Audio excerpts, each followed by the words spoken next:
Since the start of the new year, 3 landmark restaurants in Hartford have all announced plans to close their doors for good. And this really comes as restaurants all over the state and the country continue dealing with the secondary effects of the pandemic. Channel 3 Hartford Bureau Chief Aya Galal has more.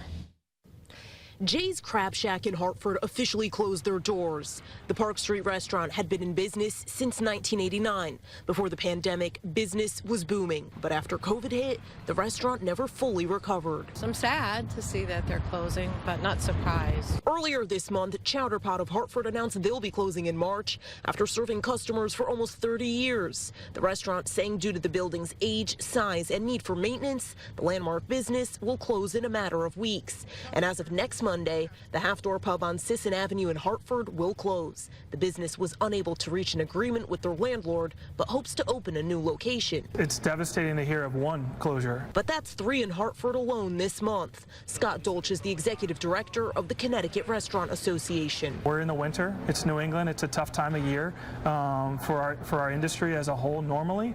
But when you add in inflation, you add in worker shortage. We're still 22,000 jobs short of where we were in February of 2020. 73% of restaurants in Connecticut are independently owned. Scott says the rising costs are making it more and more difficult for independent restaurants to make it. This is the kind of the secondary effects of COVID that we're dealing with, where we're reeling as everyone is. You go to the grocery store, you're dealing with it. When you look at the prices, that's what a restaurant owner is doing every day as they go to pay for things to bring into their restaurant. And the owner of Jay's Crab Shack tells me he wishes more help could have been available for existing restaurants in Hartford. As the Connecticut Restaurant Association continues to advocate for support at the local, state, and federal level, those who work in Hartford say they'll continue doing what they can to support local businesses. The community especially willing to support the small businesses. They have families to support and they have a livelihood to support, and I love Hartford and we live here. In Hartford, Aya Galal, Channel 3 Eyewitness News.